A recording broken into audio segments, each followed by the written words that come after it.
Hi, this week our theme is nature on Make with Jae.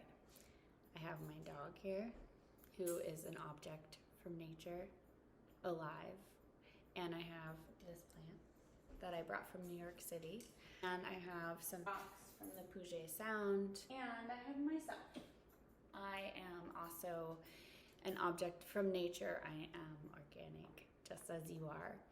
And so last week I taught an art camp, and instead of posting videos, I actually posted photos from camp. Our theme was goddess, and one day we focused on nature. Specifically, we went outside, we made some portraits from nature, we pulled off flowers from this community garden, fruits, leaves, and then we arranged them into shapes so that they could either be a mandala. We left a large mandala in the garden for other people to see. And we also made individual portraits from nature. So I'll post some of those photos. And I thought it would be great to do a full week of focus on nature because I have a few books that I meant to read last week to the campers. And, you know, things don't always go as planned. We have to be flexible, we have to modify, and so we didn't end up having story time. But I thought maybe Make with Jae could be a great place to have some story time. So I have 3 books that I'm going to read this week, and then I also have some art directives that you can do at home, and then maybe post what you have made, what your experiences in nature have been, and we'll go from there. So the first book is by Tomie dePaola, and it's called Quiet. And this is a book that I got from the Guggenheim Museum. We had a reading by this artist and author, and it really just sets the stage for nature being a place, a necessary thing in our lives that is part of us to go to and recenter and ground, and that we don't always have to speak, we don't always have to be on our phones, but that there is power in being quiet, and there are things that we can discover when we stop speaking. So I'm going to read this to you. It's called Quiet, and the front says, "To be quiet and still is a special thing." Quiet. Signed edition. "My, oh my," the grandfather said, "everything is in such a hurry."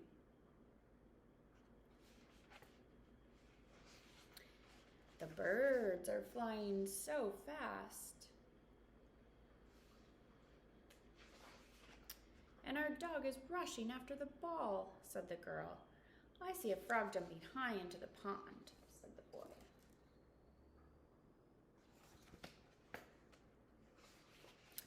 "And a dragonfly zooming over the water. Even the trees are waving their leaves."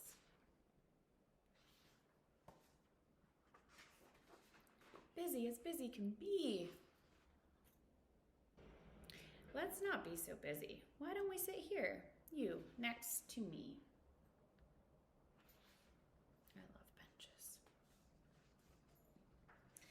"The birds are just like us, taking a rest, singing their song."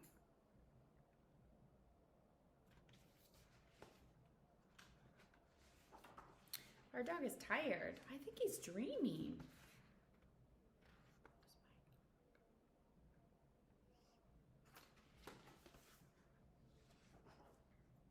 "The frog is sitting and blinking. The dragonfly has stopped beating its wings."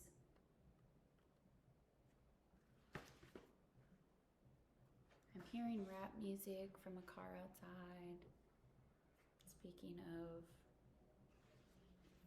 nature and quiet. Let us be quiet, like all of our friends. Quiet and still. Do you know we can be quiet even when there's a lot going on around us? We have a choice. within our bodies. I can think when I'm quiet.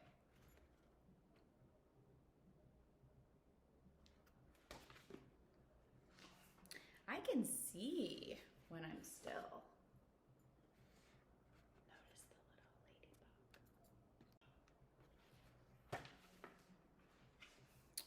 To be quiet and still is a special thing. So there is a lotus here, and I got a lotus tattoo recently. And part of the reason I got that is because I believe in new beginnings, and I believe in the lotus symbol of we can start over whenever we need to start over.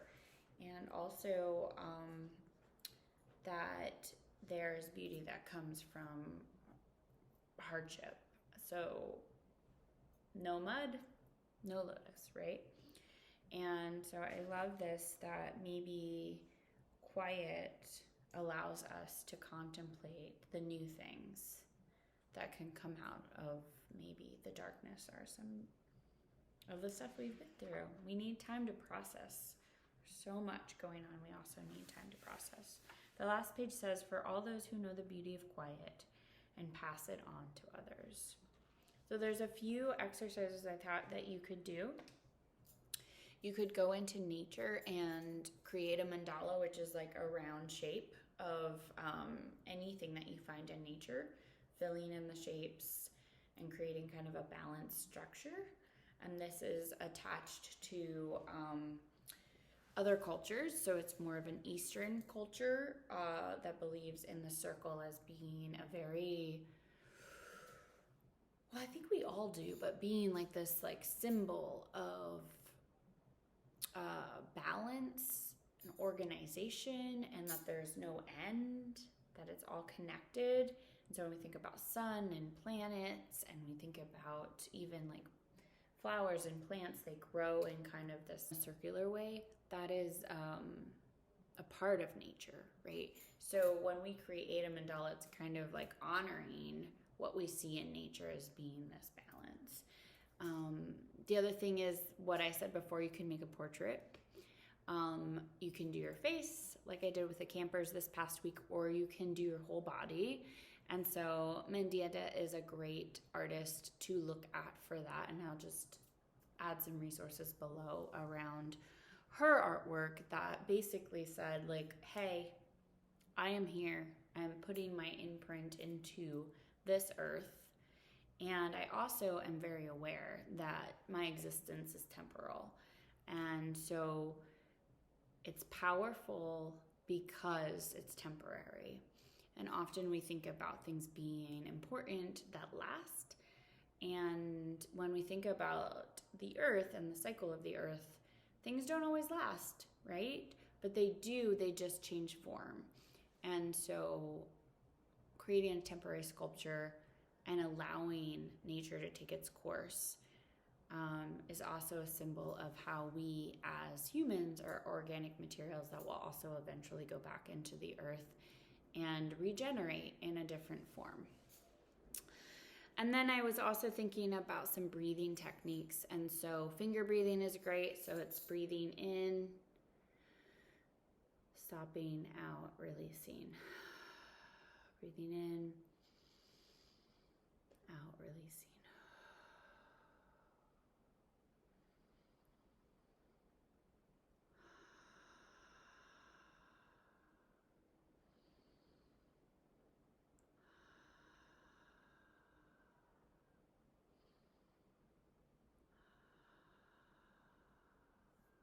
And you can go back the other way. You can use both hands.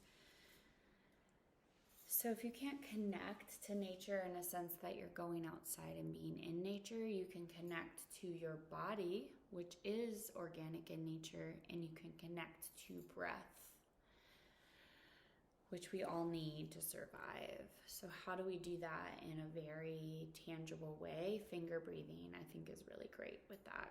And then one more activity that I think is powerful and easy to do is this idea of 5 senses. So just wherever you are, whether you're out in the middle of a field somewhere or you're in your home, you can ask yourself those 5 questions. So using our hands today, these 5 fingers, what do you hear?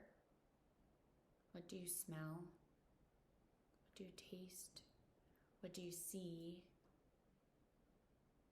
And I like to draw sometimes with that one and like extend it. And what do you feel? And that could be emotions, that could be physicality, the breeze, or the sun, or the floor. And there's little grooves in my floor. And this is also a technique that brings us back into our bodies when we feel like maybe we aren't